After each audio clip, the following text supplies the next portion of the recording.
because it's the easiest way to record a video on PS5, because PS5 doesn't have a share factory-like feature yet, so this is the best way to get video and audio at the same time.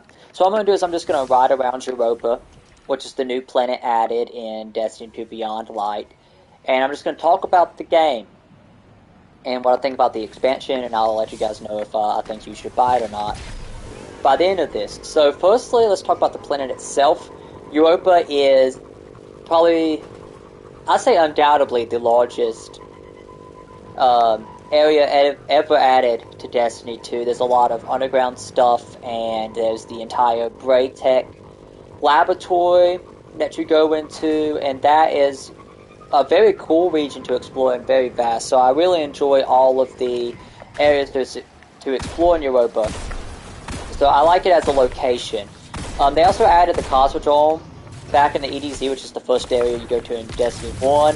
So as of right now, there's no reason to go there, which is upsetting. Like, you can complete bounties there, but completing like 8 a week doesn't give you anything special, so you really just grind XP. Next, let's talk about the Stasis Super, since I just used it, for the Hunter at least. I think it's the most fun super there is in the game, honestly.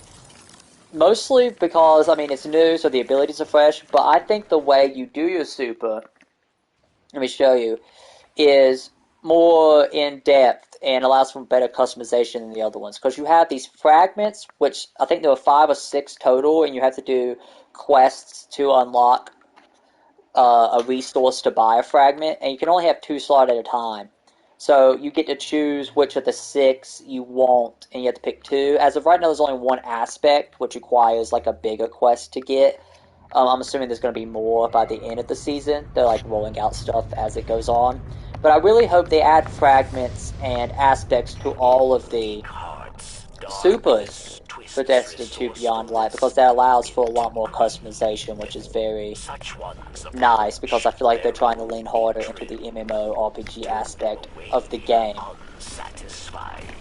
Next up for Beyond Light, I think, is its strongest feature, and that's its story content.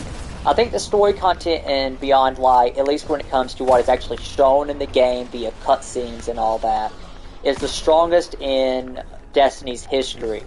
Now, there might have been better stories told in lore cards. I don't read the lore cards in other expansions, but there's never been a more easy to understand story that like doesn't hide stuff from you. You know what's going on, you know why it's going on, you understand the villain's motivations, and you kind of connect with some of the good guy characters. It was like the first time I've ever experienced that in a Destiny game. So the story in Beyond Light is definitely the shining point.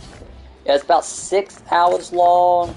If you die more often than I did, that might go up to 7 or 8. I think that's a pretty sizable amount of story content. And there's no missions that Destiny sometimes does where they're kind of like, okay, now we're going to stop the entire story and you're going to go get 100 headshots or whatever.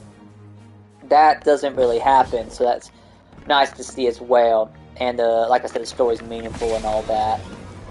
Other content that you do is where the expansion is kind of lacking, I feel. There's only 1 new strike.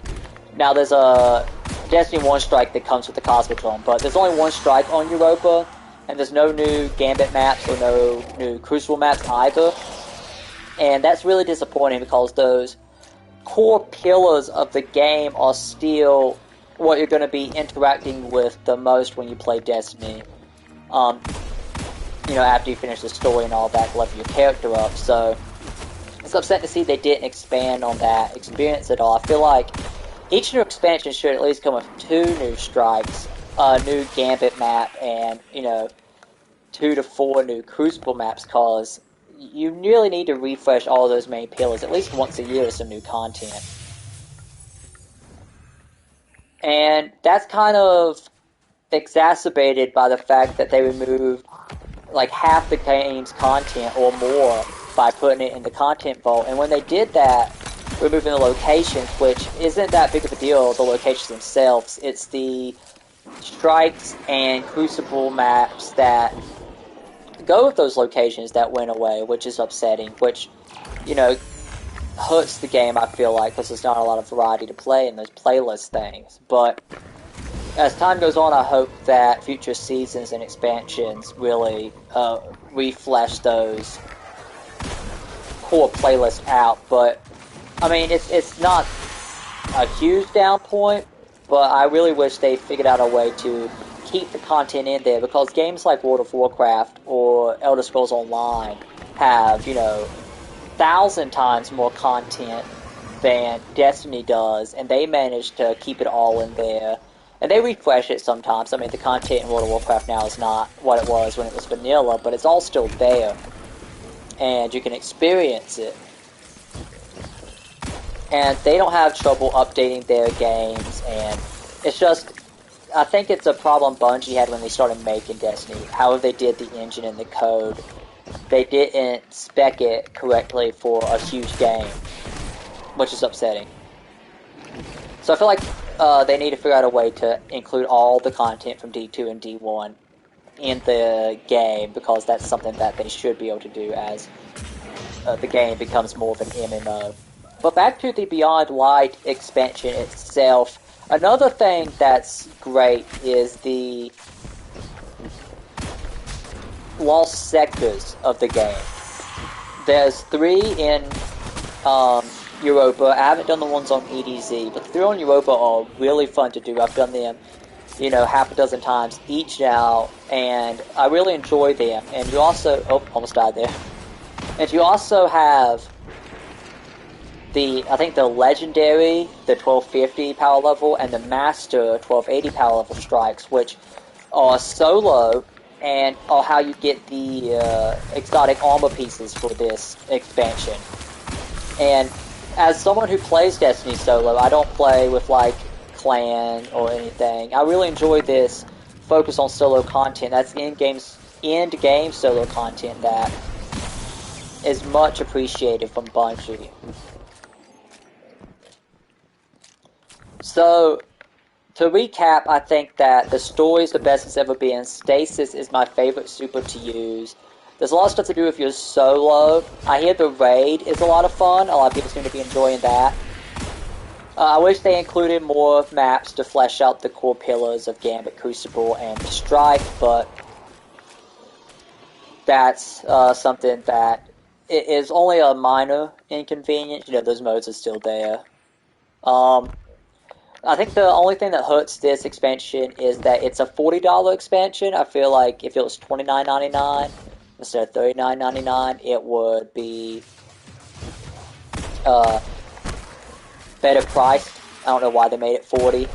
Probably because Bungie's on their own now, and they need to make sure they recoup more of their costs per copy they sell. I'm going to discuss the seasonal content in its own review, so I'm not going to discuss that here, so be sure to check that video out. It should post either later today or tomorrow. And I just want to say, if you haven't played Destiny 2 at all, that New Light is the free-to-play version, and I highly recommend you hop into it, because it's in probably the best spot it's ever been now with Beyond Light. And if you have played Destiny 2 and you maybe fell off, didn't play Shadowkeep, you can always hop into Beyond Light without having to buy Shadowkeep, which is really nice, and I would encourage you to do so if you enjoyed the time you played Destiny with earlier. If you're someone who plays Destiny like me, you've already bought Beyond Light, so I don't need to give you a recommendation. But the final score for Destiny 2 Beyond Light on the patented Nerds at Odds review scale is an excellent. So be sure to go check it out if you haven't already. And remember to check out the Season 12 review coming later today or tomorrow. And if you want to become part of the Nerds at Odds community, get all our content early, ad-free, with the ability to submit your questions, comments, and concerns, and so much more, you can head on over to patreon.com/nerdsatodds. And I'll see you guys in the next video.